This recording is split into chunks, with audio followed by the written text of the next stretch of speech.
अब हम योग वशिष्ठ का चौथा प्रकरण शुरू करते हैं, जो कि है स्थिति प्रकरण। पिछले प्रकरण उत्पत्ति प्रकरण में जगत की उत्पत्ति का ज्ञान होता है। इस ज्ञान के होने के बाद राम नए प्रश्न पूछते हैं। वे पूछते हैं कि यदि यह जगत ब्रह्म चेतना की रचना है तो यह स्थित कैसे रहता है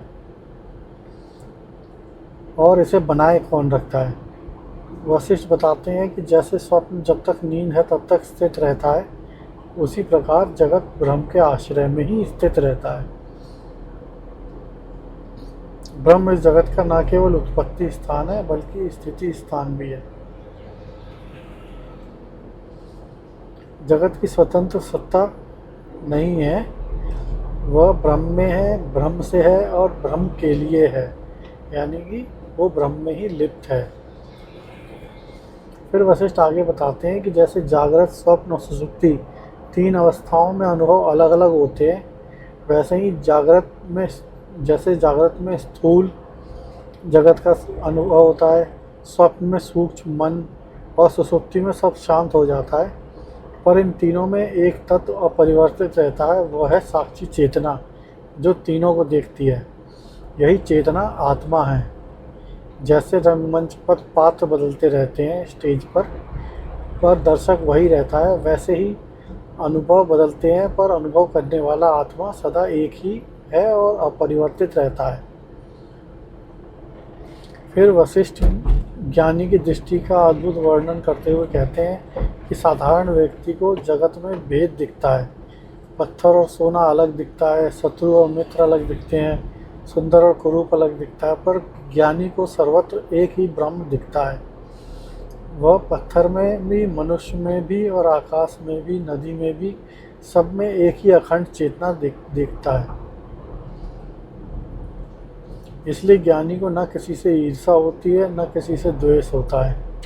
उसके लिए जगत एक मंदिर बन जाता है जहाँ वो वस्तुतः ब्रह्म को ही देखता है।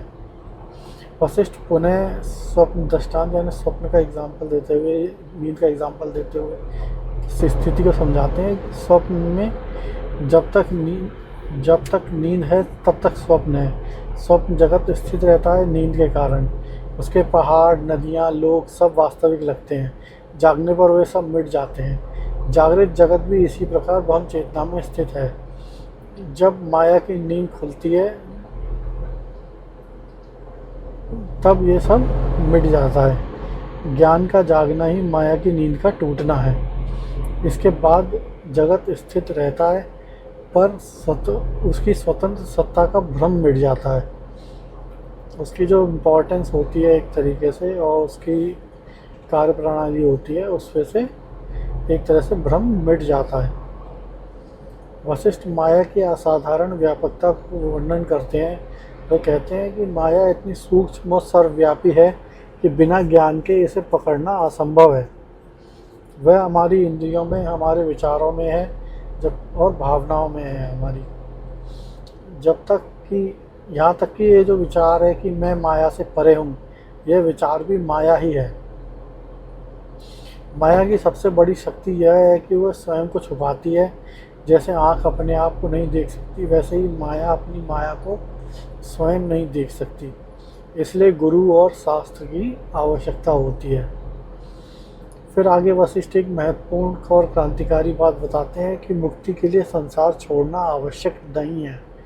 राजा जनक का एग्जाम्पल देते हुए वो बताते हैं कि राजा जनक पूरे राज्य का संचालन करते थे, फिर भी जीवन मुक्त थे। संसार एक उनके लिए बंधन नहीं है। संसार के प्रति आसक्ति जो होती है वो बंधन बनाती है, पर उससे वो मुक्त थे। जो वन में बैठकर धन की चिंता करता है वह बंधन में है, और जो राजमहल में रहकर राजा जनक की तरह ब्रह्म में स्थित रहता है वो मुक्त है। मुक्ति स्थान से नहीं, दृष्टि से मिलती है।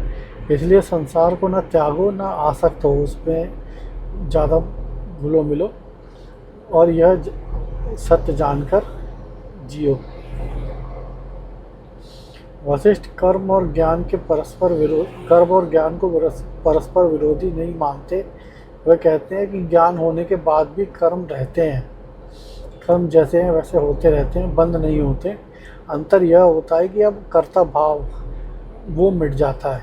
यानी कि मैं कर रहा हूँ, यह भाव मिट जाता है।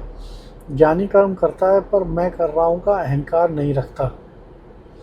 जैसे पंखा बंद करने के बाद भी कुछ देर तक घूमता रहता है, ज्ञान होने के बाद भी प्रारब्ध के अनुसार प्रारब्ध कम चलते रहते हैं, पर वे नया बंधन नहीं बनाते।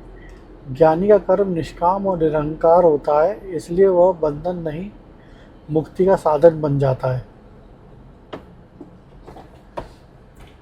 फिर वशिष्ठ विचार की सबसे शक्तिशाली साधना बताते हैं। वो कहते हैं कि सही विचार से भ्रम उस प्रकार मिट जाता है जैसे दीपक से अंधकार। माया अज्ञान में पलती है, पर विवेकपूर्ण विचार किया जाता है। जब यह विवेकपूर्ण विचार किया जाता है कि यह शरीर मैं नहीं, यह मन मैं नहीं, यह जगत मिथ्या है, तब माया का आवरण कट जाता है। पर यह केवल बौद्धिक नहीं होना चाहिए, यह हृदय की गहराई से होना चाहिए। जब यह विचार अनुभव बन जाता है, तब वह भ्रम को जड़ से काट देता है। फिर वशिष्ठ ध्यान की सही समझ देते हैं। वे कहते हैं कि साधारणतः लोग ध्यान आंखें बंद करके किसी एक रूप पर मन को एकाग्र करना ही या एकाग्रता को ही ध्यान मानते हैं। पर वशिष्ठ कहते हैं कि वास्तविक ध्यान मन को किसी विषय पर बांधना नहीं है, बल्कि मन को उसके स्रोत आत्मा में विश्राम देना है।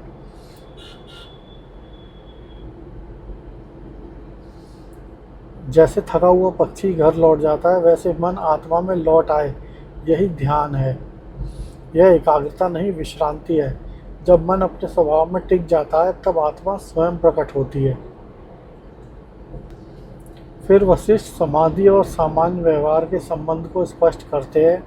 वे कहते हैं कि समाधि में बाहरी जगत का बोध नहीं रहता, साधक पूर्णतः भीतर होता है। समाधि से उठने पर वह सामान्य व्यवहार करता है, पर अब व्यवहार अज्ञान से नहीं, ज्ञान से होता है। वह सोने के आभूषण बनाता है। जैसे एक स्वर्णकार का एग्जाम्पल लेते हैं जो सोने का काम करता है।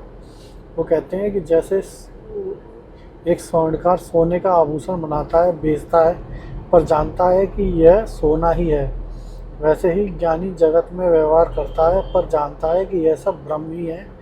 समाधि और व्यवहार दोनों उसके लिए एक समान हो जाते हैं। वशिष्ठ इस प्रकरण में केंद्रीय सत्य को प्रकट करते हैं। वह कहते हैं कि जीव और ब्रह्म में कोई वास्तविक भेद नहीं है। जीव वही ब्रह्म है जो माया का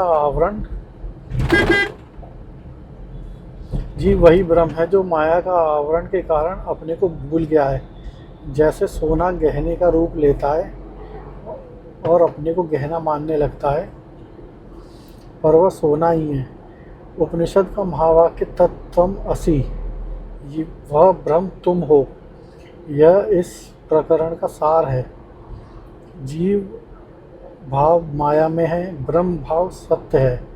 जब माया मिटती है, तब जीव भाव मिट जाता है और ब्रह्म भाव प्रकट होता है। वशिष्ठ घड़े और आकाश का एक बार फिर से एग्जाम्पल देते हुए बताते हैं। मिट्टी के घड़े के भीतर जो आकाश है वह घट आकाश है, और जो बाहर विशाल आकाश है वो महाआकाश है। दोनों वास्तव में एक ही हैं। घड़ा केवल सीमा बनाता है, आकाश को नहीं बदलता। जब घड़ा फूटता है, घट आकाश महाआकाश में मिल जाता है। वस्तुतः वे कभी अलग थे ही नहीं। ठीक इसी प्रकार जीवात्मा और परमात्मा वास्तव में एक ही हैं। देह रूपी घड़ा सीमा बनाता है। जब यह ब्रह्म टूटता है, जीव ब्रह्म में मिल जाता है। वशिष्ठ सोने और आभूषण का दृष्टांत देते हुए, एग्जाम्पल देते हुए समझाते हैं, नाम रूप की माया को समझाते हैं वो, और कहते हैं कि कंगन, हार, अंगूठी, सबके नाम अलग अलग हैं और सबके रूप अलग अलग हैं, पर उन सब का सार सोना है। आभूषण के दुकानदार जो होते हैं, जो सोने के दुकानदार होते हैं आभूषण के, वो कंगन और हार कहते हैं। और सोनकार जो सोने का काम करता है, सोने के आभूषण को जड़ता है, वह उसे केवल सोना ही देखता है। साधारण व्यक्ति जगत में नाम रूप देखता है, ज्ञानी केवल ब्रह्म देखता है। नाम रूप माया की रचना है, वह मिटती हैं, पर ब्रह्म सदा रहता है। इसलिए नाम रूप में ना फंसो और पीछे के ब्रह्म को देखो।